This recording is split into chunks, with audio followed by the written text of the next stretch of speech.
U.S. plans high-level visit to Solomon Islands in a political offensive to bully Pacific countries with colonialist mentality. By Kui Fandi.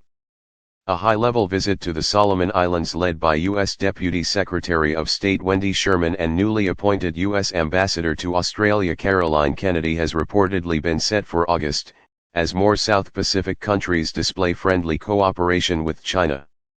The potential visit is also widely seen as part of stepped-up efforts by the U.S. to reassert its involvement in the South Pacific to compete for regional influence with China, although experts do not see the prospect of this happening soon, given the politicization and weaponization instead of mutual benefits the U.S. has aimed for, and the poor legacy the U.S. has left in the region.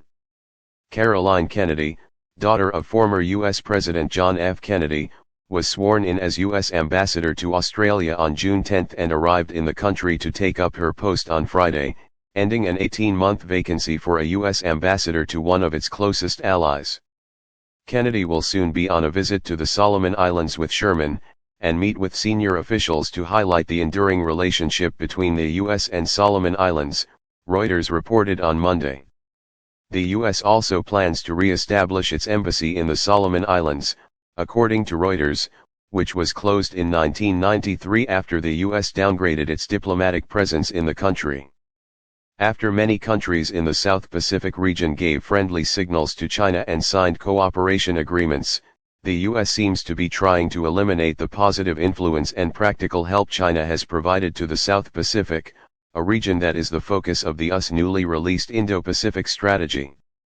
When China signed a bilateral security agreement with the Solomon Islands in April, the U.S. threatened to respond accordingly.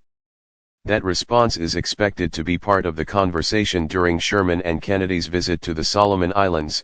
Chen Hong, president of the Chinese Association of Australian Studies and director of the Australian Studies Centre at the East China Normal University, told the Global Times.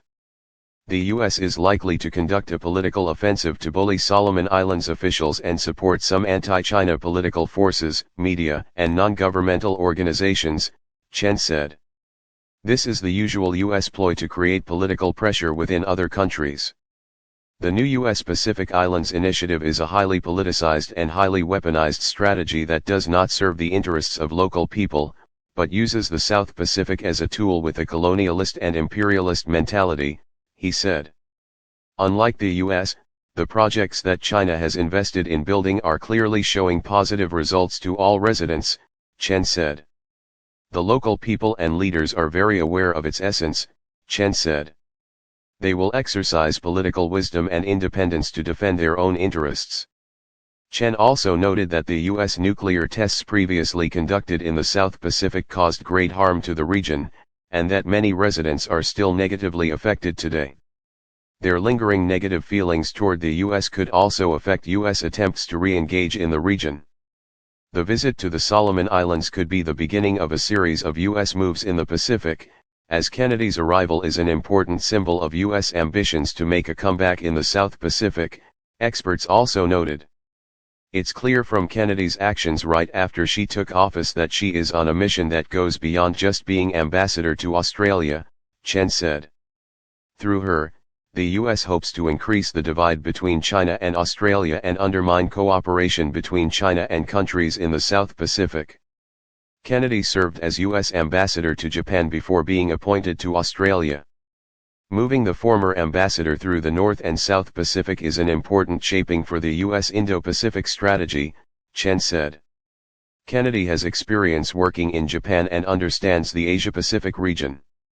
At the same time, the U.S. expects her to exert her family's influence and exert control over Australia, Chen told the Global Times, noting that the U.S. is concerned that Australia's policy toward China will have deviations that the U.S. does not want. However, like the Pacific Island nations, Australia also knows the purpose behind the U.S. move and will make independent decisions based on its own interests, he said.